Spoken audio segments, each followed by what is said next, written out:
రాజు అయితే కావ్యతో ఇలా అంటూ ఉంటాడు, ఏంటి ఇన్నాళ్ళు నా ఇంట్లో ఉండి నా భార్యగా వీళ్ళందరికీ పరిచయం అయ్యావు, ఇప్పుడేమో రోజు వచ్చి వంట చేసి వెళ్ళి పని మనిషిలా అవుదాం అనుకుంటున్నావా, అయినా సరే నువ్వు ఈ ఇంట్లో వంట చేయడానికి వీల్లేదు అని చెప్పి అంటూ ఉంటాడు. అది వినగానే కావ్య అయితే, మీరు ఎన్నన్నా ఏమన్నా సరే నేను రోజు వచ్చి మీ ఇంట్లో వంట చేసి వెళ్తాను, అమ్మమ్మకి తాతయ్యకి నేను భోజనం వడ్డించే వెళ్తాను అని చెప్పి కావ్య అంటుంది. అది వినగానే రాజు అయితే అలా మౌనంగా ఉండిపోతాడు. ఇంతలో కావ్య అయితే అమ్మమ్మ వాళ్ళకి కాఫీ ఇచ్చేసి, అమ్మమ్మ గారు మీకు డిన్నర్ రెడీ చేసేసాను, ఇక నేను వెళ్ళొస్తాను అమ్మమ్మ గారు అని చెప్పి అంటుంది. దాంతో వాళ్ళైతే సరేనమ్మ వెళ్ళిరా అని చెప్పి అంటారు.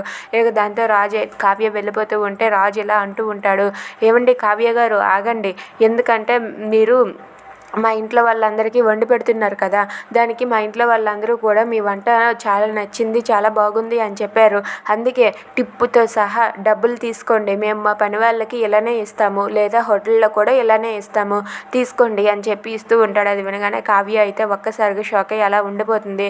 అంటే నిజంగానే నన్ను ఒక పని మనిషిలా చూస్తున్నాడా ఇతను అని చెప్పి అనుకుంటూ ఉంటుంది. ఇక రాజు ఆ మాట అనగానే తాతయ్యకి అయితే చాలా కోపం వస్తుంది.